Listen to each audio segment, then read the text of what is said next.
Hardware matters, but often it's the software that tells the hardware how to operate that makes the difference. That's true for smartphones that tech websites tear down to reveal $40 worth of parts, but increasingly also for cars, even the ones that don't drive themselves around racetracks.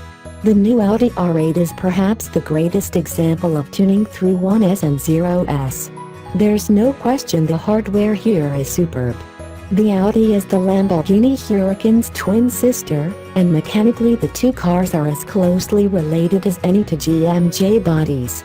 They share the same engine, transmission, partially carbon fiber floor and bulkhead, chassis hardpoints, steering system, and electronic architecture. Meaning it's the software that gives each of those components a very different character in the two supercars. The Audi is, as you would expect, dowdier and marginally less exciting, yet on first acquaintance we suspect it is destined to be seen as the higher achiever. Buyers of this R8 will have far less choosing to do than before. The V8 of the original has gone, along with the little ticked option of a manual transmission and its glorious, gated gear lever. We mourn the passing of both, not least because it means the new car will be considerably more expensive in base form than its predecessor, even if far more powerful. A roadster version is a future certainty, and there eventually will be a smaller, turbocharged engine.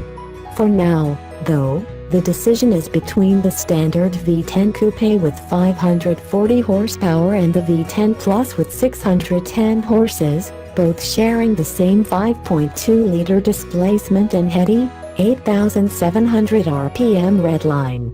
There's no official word on pricing, but we're told to anticipate both sticking close to the market position of their predecessors.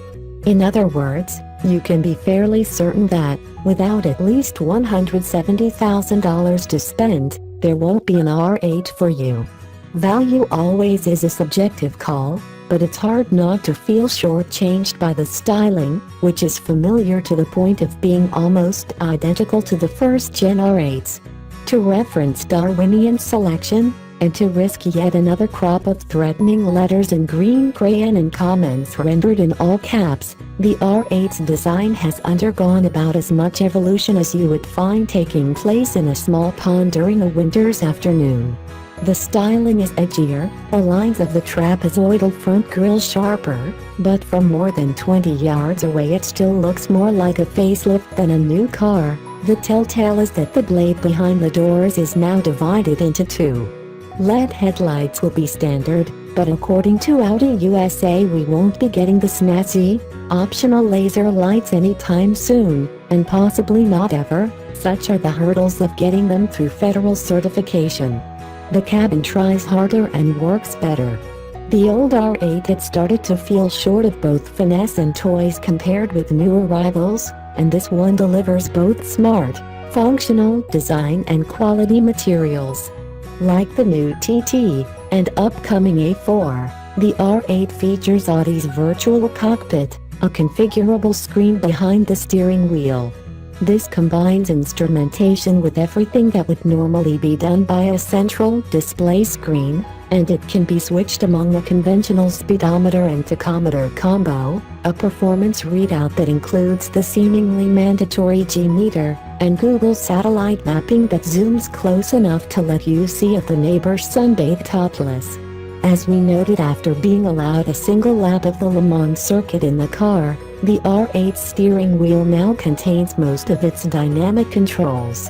There's the Drive Select button, cycling among comfort, auto, and dynamic modes, but there's also a new performance mode, standard on the Plus, optional on the V10, that unlocks 3 additional settings via a wheel button depicting a checkered flag.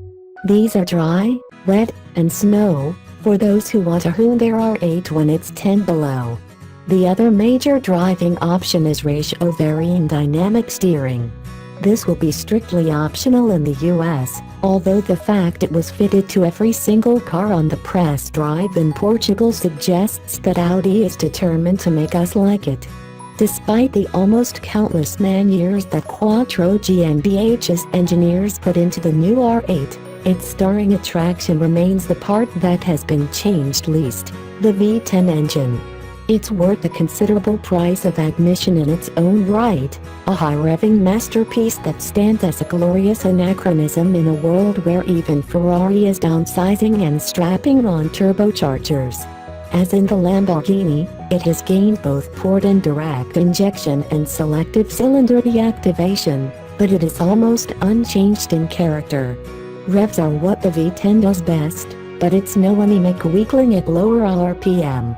There's enough torque to keep it tractable when asked to trundle, and it's quiet and refined even at the sort of rapid highway cruising speeds we hope the Portuguese Policia will indulge a visiting supercar in.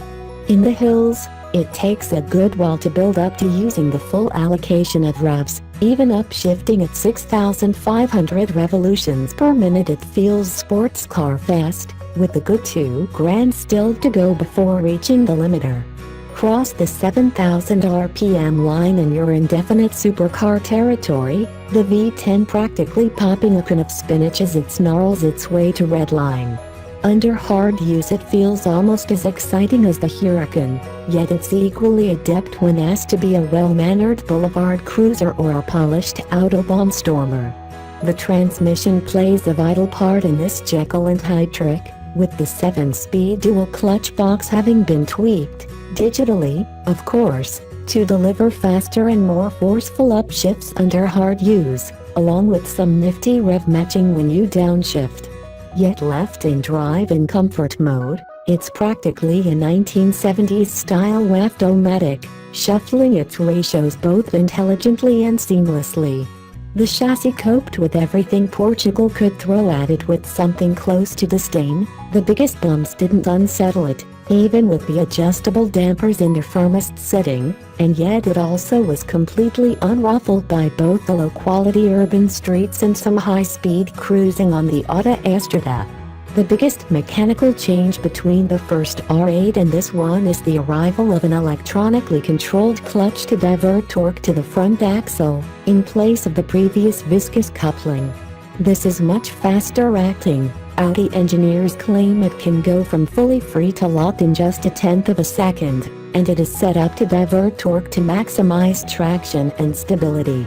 The result is more adhesion, much more, but far less of the rear-driven feeling the first R8's slower responses gave it, especially at low speed. Grip, like bacon, is something that some people earnestly believe you can have too much of, but at the sort of speeds you're ever likely to see on public roads the R8 just grasps and goes, the driveline working to maximize traction all the time. It's blisteringly fast, but definitely not as playful as its sometimes wayward predecessor. With the generosity that comes from having a PR budget to rival Greece's national debt, Audi also booked exclusive use of the excellent Autodromo Internazionale Algarve near Portimao, a circuit that, although little used for actual racing, can claim to be one of Europe's finest for driving. Audi inhibits the stability control switches of its cars on media launches, so we can't regale you with stories of generous doses of opposite lock and heroic drifting, but the performance mode's most aggressive dry setting allows enough slip to prove the chassis remains neutral even under heavier track loadings. It's possible to make the rear slide under power, but the car will immediately divert torque to the front wheels to try to pull itself straight. It's prepared to tighten its line a little on an eased throttle, like a Porsche, but the governing motto is always to keep everything on a tight leash.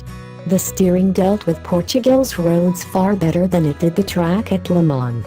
There's never an abundance of feedback, but responses are keen and the ratio tweaking is rarely noticeable. That said, we did spend most of our time in dynamic mode, which we later found out locks the steering ratio at a fixed 13:1. Yet the steering is accurate and delivers instant response, whichever mode it's in. It's just a shame it has lost the voluble communication that made the first R8 such a chatty companion. A final point, don't automatically assume that the Plus's extra 70 horsepower makes it the one to plow your next lottery win into. After driving both the Plus and the standard car on the road, we really didn't notice any significant performance advantage from the additional power. The Plus also brings fixed back shell sports seats that will be too tight for many and has a fixed carbon fiber rear wing in place of the standard V10's more subtle pop-up one. Even knowing how similar the R8 and Huracan are beneath the surface, they don't feel like rivals, a clever trick pulled off by their respective engineering teams. The Lamborghini is the more exciting car, no question, harder, angrier, and, we suspect, slightly faster, even though the engine in the R8 V10 Plus is in an identical state of tune.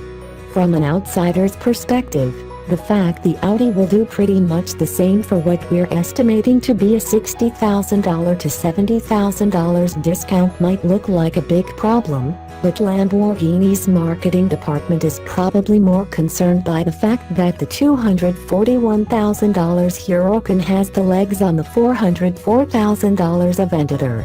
The R8 is definitely the better all-arounder, with a far greater range of talents than its Italian sister.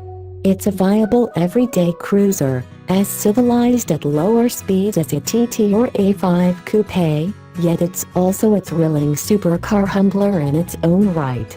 And it's one with an engine that, somewhere in the electron-driven future that awaits us all, we likely will look back on as one of the all-time greats. If you're looking for a do-anything sports car, the R8 is going to be hard to beat.